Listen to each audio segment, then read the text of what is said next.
Hello students, कैसे हैं आप सभी। क्लास 9 साइंस है, हमारा चैप्टर है force and laws of motion. काफ़ी ज़्यादा इम्पोर्टेंट चैप्टर है और इससे पहले हम नाइन्थ में मोशन चैप्टर को कम्प्लीटली पढ़ भी चुके हैं और मैंने कुछ आपको क्या कहते हैं असाइनमेंट भी दिया था पीडीएफ फाइल के थ्रू। तो वो सारी चीज़ें हैं और मोशन आई होप आपको कम्प्लीटली पूरी तरीके से समझ में आ गया होगा। और कोई डाउट भी है तो जब भी जब क्लास सेशन चलेगा तो आप मेरे को डाउट क्लियर कर लेना मेरे से, तब भी आप मेरे को कमेंट कर सकते हैं। मैं मोशन से अभी भी आपको क्या कहते हैं जो भी प्रॉब्लम है उसका सॉल्यूशन दे दूंगा या बता दूंगा। Okay, now our next chapter है force and laws of motion. तो नाइन्थ क्लास में आप फोर्स पढ़ेंगे, क्या लॉज हैं, ये सारी चीज़ें पढ़ने वाले हैं। इससे पहले जो फोर्स जो टर्म है, जो फोर्स टर्म है फोर्स इससे पहले 6th-7th में कुछ नाम आ जाता है कि फोर्स होता ही क्या है। अगर मैं सिंपली फोर्स की बात करूं तो वो होता है पुश और पुल ऑफ एनी ऑब्जेक्ट। अगर आप किसी ऑब्जेक्ट को पुश और पुल करते हैं, यानी पुश करते हैं और पुल करते हैं, ओके, खींचते हैं या धक्का देते हैं, तो वो एक्शन जो आप कर रहे हैं उसी चीज़ को हम क्या बोलते हैं, फोर्स बोलते हैं। ओके, फोर्स आपको अच्छी तरीके से आता भी होगा और मैंने भी बता दिया फोर्स क्या है कि it is said to be a push और पुल ऑफ एनी ऑब्जेक्ट। अगर आप किसी भी ऑब्जेक्ट को पुश या पुल कर रहे हैं तो वो जो एक्ट आप कर रहे हैं, जो प्रोसेस जो है वो आपका है फोर्स। इससे पहले हम मोशन चैप्टर पूरा पढ़ के आ चुके हैं। बेस मोशन क्या है, definition of displacement, velocity, acceleration, ये सारी चीज़ें हमने लास्ट चैप्टर में क्लियर कर ली थी, है ना। Now let us see the causes, influence of motion bodies. Have you wondered why certain natural phenomena occur? Why they continue to occur in the same way? For instance, why do the planets move around the sun? लेकिन बहुत सारे conclusion, बहुत सारे doubt अभी भी आपके mind में होंगे कि हमारी अर्थ रिवॉल्व कर रही है अराउंड द सन, है ना, प्लैनेट्स मूव कर रहे हैं, कोई भी चीज़ ऊपर जाती है नीचे जाती है, ऊपर जाती है तो वो नीचे ही गिरती है, क्या है इसके पीछे, है ना। सब जानते हैं ग्रेविटेशन फोर्स है, लेकिन इसकी थ्योरी क्या है, कब से क्या हुआ, इसको हम कैसे प्रैक्टिकल के थ्रू जान सकते हैं। ओके, तो वो इस चैप्टर में हम कवर कर लेंगे। नाउ फोर्स एंड मोशन, अगर मैं फोर्स और मोशन टर्म को अगर आपस में देखें तो वो क्या है। अब वेजिटेबल वेंडर आप समझते होंगे, कोई भी अगर जैसे सब्जी वाला है, सब्जी बेच रहा है, गलियों में सब्जी बेचने आता है, तो आप देखते होंगे उसके जो उसकी गाड़ी होती है, जो कार्ट है, उसकी काफ़ी सारा क्या कहते हैं मटेरियल रखा हुआ, सभी सब्जियां रखी हुई, वो तो उसमें धक्का देते जा रहा है। तो जब वो धक्का दे रहा है तो वो उसे क्या कर रहा है, पुश कर रहा है। तो पुश प्रोसेस से वो करता चला जा रहा है। तो वो कौन से, वो क्या अप्लाई कर रहा है, जो वेंडर है, जो वेजिटेबल वेंडर है, वो क्या अप्लाई कर रहा है, वो क्या अप्लाई कर रहा है, फोर्स अप्लाई कर रहा है। A driver applies force either to stop the car और टू चेंज द स्पीड और direction of motion, and a football player kicks the ball to set in the motion. और उसके बाद अगर कोई एक ड्राइवर है, अगर वो अपनी गाड़ी को चला रहा है, अगर वो उसे स्पीड इंक्रीज़ करनी है तब भी वो फोर्स अप्लाई करेगा, उसे गाड़ी को रोकना है तब भी ब्रेक लगाएगा तो फोर्स अप्लाई करेगा ब्रेक के ऊपर, है, या फिर स्पीड को चेंज करना है, जो भी करना है उसे, या कोई फुटबॉल प्लेयर है, कोई क्रिकेट प्लेयर है, तो अगर वो क्या कर रहा है, तो वो अगर कुछ भी करता है, फुटबॉल को हिट कर रहा है, बॉल को हिट कर रहा है, तो वो क्या अप्लाई कर रहा है, फोर्स अप्लाई। ओके गाइस, तो आपको समझ में आ गया होगा कि चाहे वेजिटेबल वेंडर हो या कोई भी ऐसा ऑब्जेक्ट है जिसके ऊपर अगर हम फोर्स अप्लाई करते हैं तो वो चीज़ क्या करती है, मोशन करती है। ओके, अपनी चीज़ को क्या करती है, या तो चेंज होगी, कोई चीज़ रुकेगी या चलने लग जाएगी, है ना। जैसे ट्रक, कोई भी एक ड्राइवर है, ट्रक को दौड़ा रहा है, ट्रक को चलाना चाह रहा है, तो उसे फोर्स अप्लाई करना पड़ेगा किसके ऊपर, एक्सेलरेटर के ऊपर। तो गाड़ी क्या होगी, आगे की तरफ जाएगी, है ना। बैक रिवर्स कर रहा है तो बैक गियर डाल के पीछे की तरफ करेगा तब भी गाड़ी मोशन कर रही है, लेकिन वो अप्लाई क्या कर रहा है, फोर्स अप्लाई कर रहा है। तो जहाँ भी फोर्स अप्लाई होगा जो ऑब्जेक्ट है वो मोशन करेगा या फिर रेस्ट में आ जाएगा। ओके, दो ही चीज़ें होती हैं। In all the above example the force applied on a body can bring about the following changes. तो अगर हम किसी भी बॉडी के ऊपर अगर फोर्स अप्लाई करते हैं तो उसके अंदर क्या क्या चेंजेस आ सकते हैं। वैसे ही 7th क्लास में सब पढ़ के आते हैं, लेकिन तब भी यहाँ थोड़ा सा दे रखा है, क्या है, it can change the state of rest of body और change into its position. First, अगर कोई ऑब्जेक्ट रेस्ट में है और आप उसके ऊपर फोर्स अप्लाई कर देंगे तो वो मोशन में आ जाएगा, है ना। उसकी जो पोजीशन है उसमें क्या आ जाएगा, चेंज आ जाएगा, first point. Second, it can change the speed of the body, ये बॉडी की जो स्पीड है उसको चेंज कर देता है, या तो इंक्रीज कर देगा या डिक्रीज कर देगा। Third, it can change the direction of the motion of the body, direction भी चेंज हो जाती है। अगर आप फोर्स अप्लाई करते हैं, जिस तरफ से अप्लाई करेंगे तो उस ऑब्जेक्ट की डायरेक्शन भी चेंज हो जाएगी। ओके, जैसे इस एग्जांपल में नीचे क्या शो करा रहा है कि या बॉय हिटिंग अ बॉल, एक जो लड़का है वो एक बॉल को हिट कर रहा है, आप देख रहे होंगे। तो क्या कर रहा है, बॉल सामने से आई, इसने इस बैट से क्या करा, ऐसे हिट कर दिया, तो बॉल की जो डायरेक्शन है वो क्या हो गई, चेंज हो गई। उसके अलावा बॉल की जो स्पीड है वो भी इंक्रीज हो गई। तो force is the external agent that changes the state of rest और uniform motion of a body along a straight line. तो एक फोर्स एक एक्सटर्नल एजेंट ऐसा है जो किसी भी ऑब्जेक्ट की पोजीशन में चेंजेस ला सकता है। अगर वो रेस्ट में है तो मोशन में हो जाएगा, अगर वो मोशन में है तो रेस्ट में हो सकता है, अगर वो फोर्स ब्रेक सप्लाई करेगा तो। ओके, तो रिजल्टेंट फोर्स क्या है नाउ, रिजल्टेंट फोर्स क्या होता है, आपने फर्स्ट टाइम सुना होगा व्हाट इज रिजल्टेंट फोर्स। तो देखो रिजल्ट क्या होता है, वही रिजल्टेंट बनता है। देखो इससे समझ लेंगे अभी हम कि any object can be made to move by the application of force. जो भी ऑब्जेक्ट है अगर कोई भी मूव करता है तो सबके पीछे एप्लीकेशन ऑफ फोर्स लगती है। अभी एप्लीकेशन पढ़ी थी हम ना 3-4 ऊपर, वही एप्लीकेशन है। Many forces can act simultaneously on a body. अब बहुत सारे फोर्सेस एक साथ किसी भी बॉडी के ऊपर लग जाते हैं, चाहे वो मस्कुलर फोर्स हो, है ना, ग्रेविटेशनल फोर्स हो या कोई और फोर्स हो। जो भी फोर्स आप अप्लाई करेंगे तो बहुत सारे फोर्सेस एक साथ लग जाते हैं। For example, several people can jointly move a boulder, but a strong person can move the same boulder all by himself. देखो एक बोल्डर है, काफ़ी बड़ा पत्थर का टुकड़ा, बोल्डर बोलते हैं उसे, है। अगर मैं उस बोल्डर को वहाँ से हटाना चाहता हूँ, देखो यहाँ समझ में आ जाएगा, इसका नीचे एग्जाम्पल है ये रहा। ओके, इसे समझो, ठीक है ना student.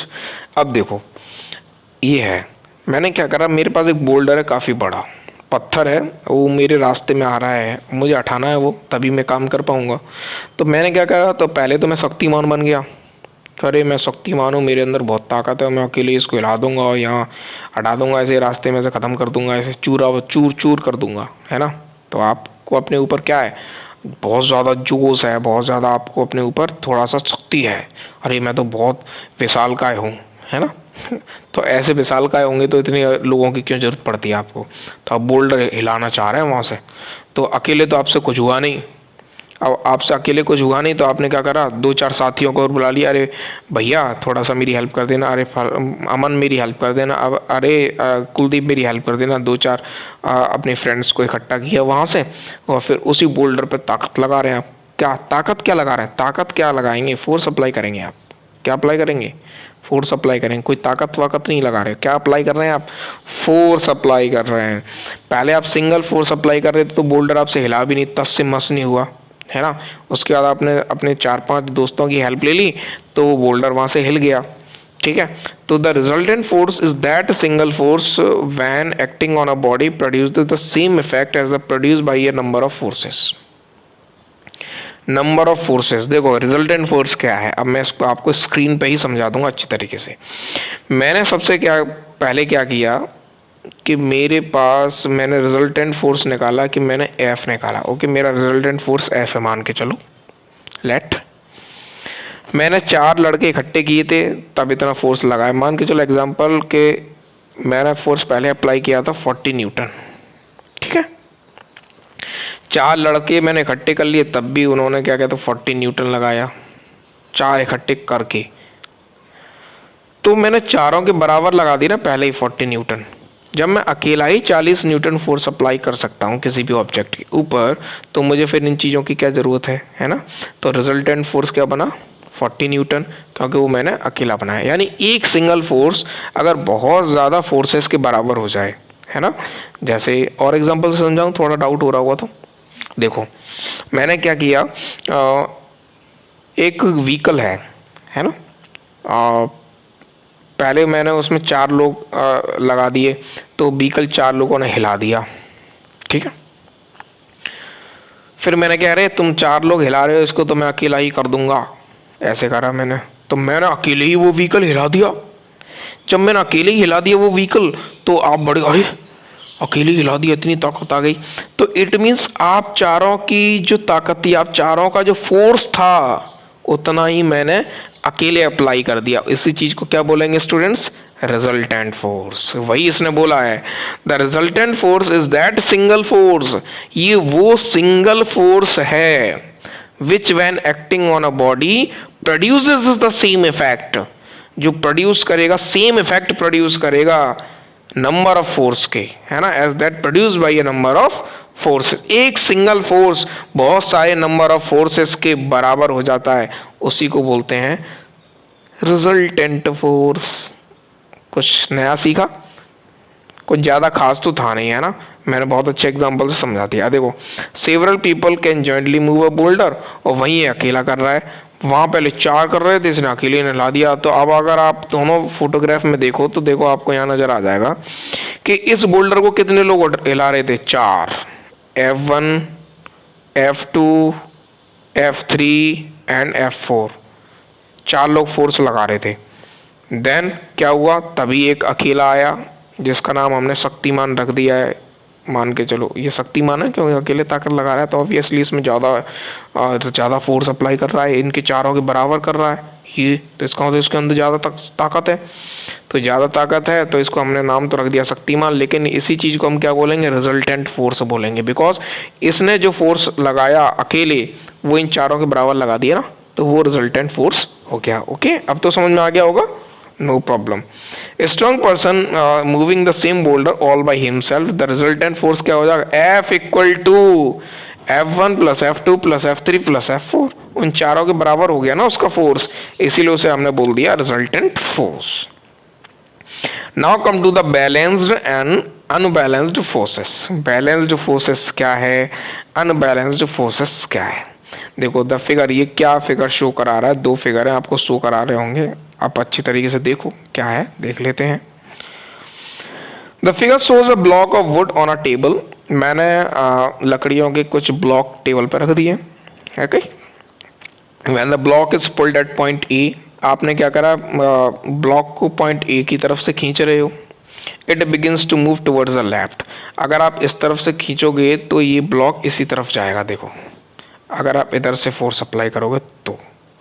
On the other hand, अगर आप बी की तरफ से फोर्स अप्लाई करोगे तो ये बी की तरफ चल देगा, ऑब्वियसली है। It is pulled at the point B, it becomes towards the right, यानी लेफ्ट एंड राइट मूव करेगा। जिस तरफ से फोर्स आप अप्लाई करेंगे उसी तरफ अगर आपका ऑब्जेक्ट मूव करने लग जाए, है ना, तो वो आपका क्या है? आप देखो सेकंड केसेस में आ जाएगा, ठीक है।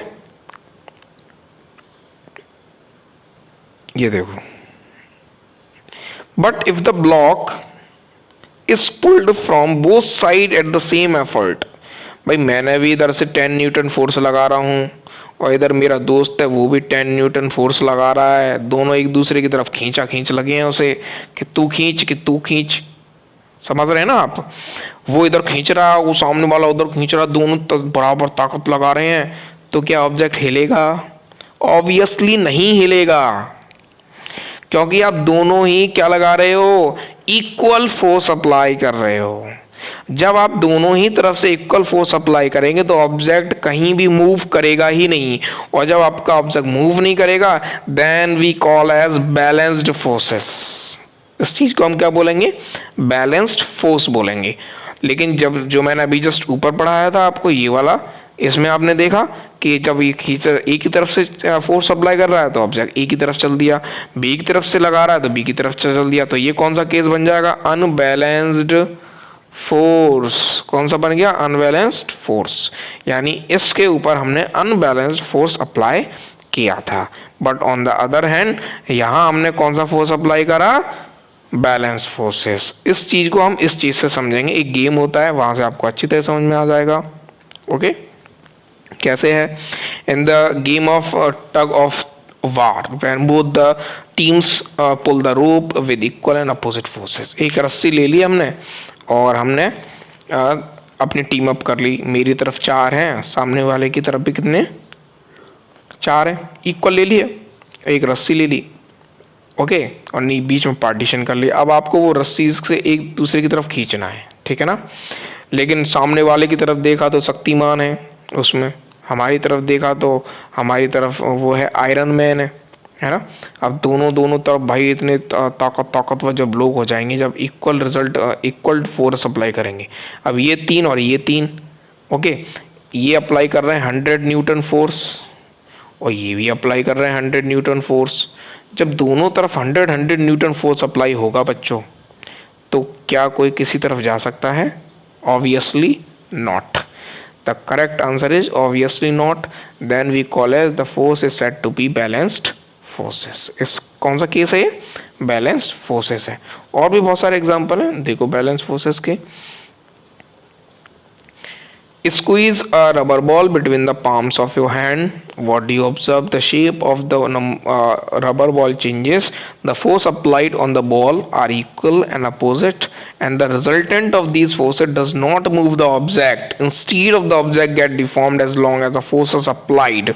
This is temporary deformation. एक बॉल ले ली मैंने और एक बॉल को मैंने दोनों हथेली के बीच में अपने फंसा लिया और उसे मैं क्या कर रहा हूँ? प्रेस कर रहा हूँ, दबा रहा हूँ। तो जब मैं हाथों से उसे प्रेस कर रहा हूँ, दबा रहा हूँ, तो मैं क्या अप्लाई कर रहा हूँ? ऑब्वियसली फोर्स अप्लाई कर रहा हूँ मैं। तो जब तक मैं फोर्स उस पर अप्लाई करे रहूँगा तब तक तो उसकी शेप चेंज हो जाएगी न्यू शेप में आ जाएगा वो। लेकिन जैसे ही मैं फोर्स क्या करूँगा? फ्री कर दूंगा, फोर्स अप्लाई नहीं करूँगा, छोड़ दूंगा, मैं उसे फ्री कर दूंगा बॉल को, तो वो फिर से अपनी ओरिजिनल पोजीशन में आ जाएगी। इसी चीज़ को बोलते हैं temporary deformation. Okay, now deformation of a spherical ball by unbalanced forces. Hammer a piece of nail, it gets permanently deformed. अब कुछ अगर देखो स्पेरिकल बॉल पे अगर आप क्या अप्लाई कर रहे हैं, शेप चेंज करना चाहते हो, अनबैलेंस फोर्सेस था, अनबैलेंस फोर्स था, उसकी शेप को चेंज, तब तक आप फोर्स अप्लाई कर रहे, जब तक तो उसकी शेप अलग थी। लेकिन जैसे आपने फोर्स अप्लाई करना छोड़ दिया, बॉल अपनी ओरिजिनल पोजीशन में आ गई जैसे थी। लेकिन अगर आप एक चोबे को यानी आयरन नील को अगर हैमर करते हैं, ठोकते हैं हथौड़ी से, तो वो एक परमानेंटली डिफॉर्म्ड हो जाएगा। ओके, या तो परमानेंटली हो जाएगा, जैसे आपने दीवार में ठोक दिया, लकड़ी में ठोक दिया तो परमानेंटली डिफॉर्म हो गया, उसकी शेप चेंज हो गई, या फिर आपने मार दिया टेढ़ा हो गया वो। Okay, From the above examples, we can conclude that if the forces acting on an object are equal and opposite, then they do not change. सबसे पहला हम क्या पढ़ के आए? हम ऊपर वाली कंक्लूजन से ये पढ़ के आए हैं कि अगर हमारा फोर्स एक्ट हो रहा है किसी भी ऑब्जेक्ट पे, अगर वो इक्वल एक्ट हो रहा है तो हाँ इक्वल हो रहा है ना, तो उस पर कोई भी चेंजेस नहीं होगा, होगा ही नहीं।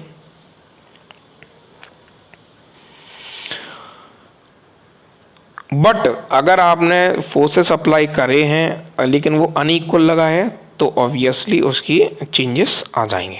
ओके, ये हमने कंक्लूजन पढ़ लिया अभी तक। These types of forces which do not cause any change in state और rest of uniform motion along with a straight line are called balance forces, है ना। The resultant of balance force is always equal to zero. Equal resultant क्या निकलता है balance force का? Zero. क्या निकलता है? जीरो। क्या निकलता है बच्चों? जीरो। ध्यान रखना हमेशा। In tug of war usually the weaker team is pulled by other team. अगर मैं इस गेम की बात करूं तो इनमें जो कमजोर होंगे, जो कमजोर टीम होगी, तो वही हार जाएगी, क्योंकि वो सामने वाली टीम के बराबर फोर्स अप्लाई नहीं कर पाएंगे। ओके, तो ये आपका अनबैलेंस फोर्स का केस बन गया। अनबैलेंस फोर्स का केस कब बना? जब इन्होंने लगा दिया 100 न्यूटन और इनसे लगा सिर्फ 80 न्यूटन। जाहिर सी बात है 20 न्यूटन का फ़र्क आ गया, तो ये टीम इधर आ जाएगी, खींच लेंगे ये लोग, ये सामने वाले खींच लेंगे इन्हें, तो ये टीम हार जाएगी। तो ये कौन सा केस बन जाएगा? अनबैलेंस्ड, है ना। अगर इसी केस को मुझे बैलेंस बनाना तो इसको भी 100 न्यूटन फोर्स लगा दो, ये भी 100 लगा देगा तो इक्वल लग जाएगा, तो कोई भी टीम हारेगी नहीं, ना कोई इधर से उधर जाएगी, तो वो केस बन जाएगा आपका बैलेंस्ड फोर्सेस का। आई होप आपको सब समझ में आ रहा होगा बच्चों।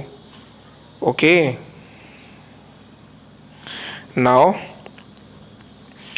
All of us know that when you stop paddling a bicycle, हम सब जानते हैं हम साइकिल चला रहे हैं और साइकिल के जब तक पैडल मार रहे हैं तब तक तो साइकिल आगे बढ़ रही है, लेकिन अगर हम पैडल मारना बंद कर देंगे तो साइकिल की स्पीड धीमे धीमे क्या होती चली जाती, कम होती चली जाती, कम हो जाती है। ओके, और जब उसकी स्पीड डिक्रीज होती चली जाएगी तो साइकिल एक टाइम में ऐसा होगा वो रुक जाएगी, है ना।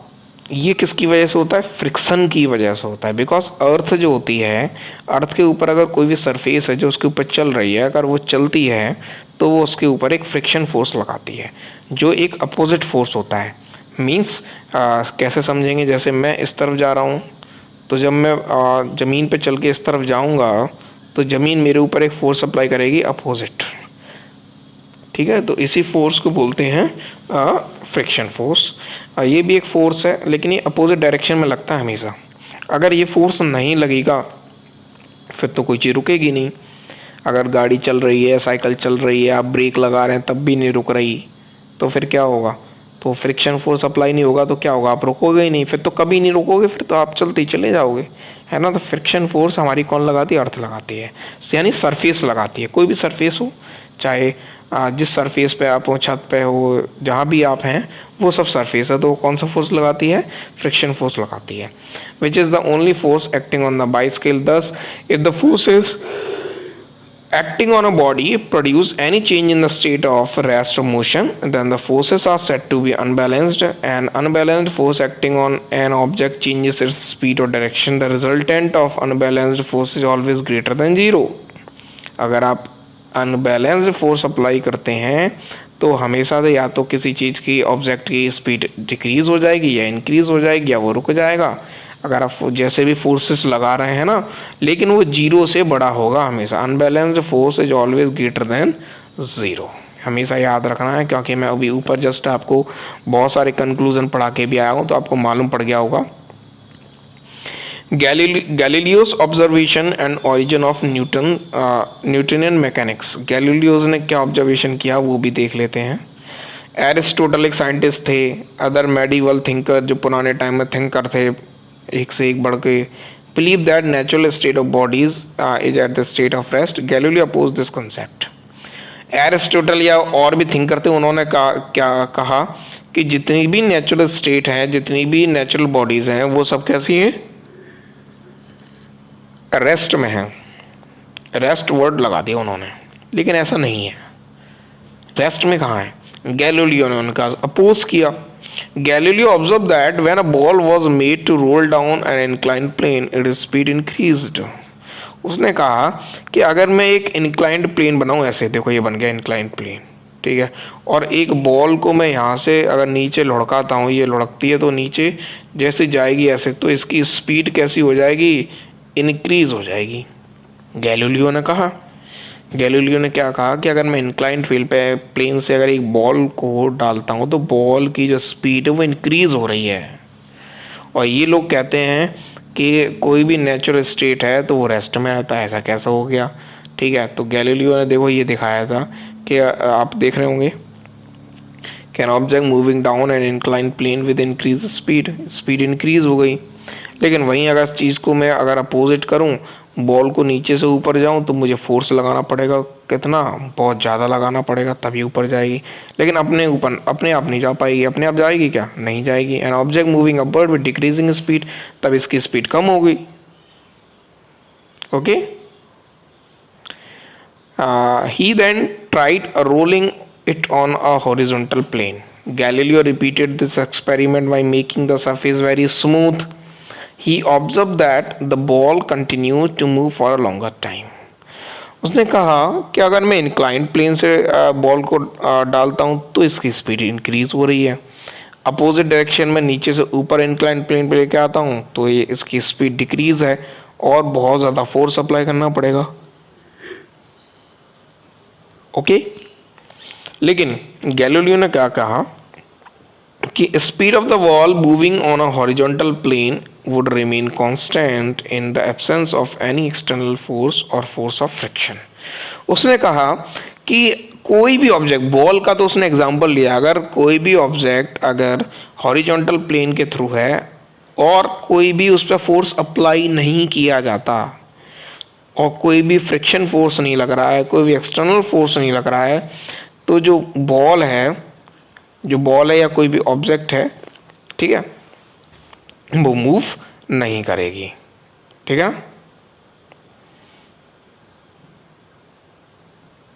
अरे जैसे ये बॉल है, ये हॉरिजॉन्टल प्लेन पर रखी है, अब मेरे पास कुछ है ही नहीं, तो क्या ये आगे बढ़ेगी?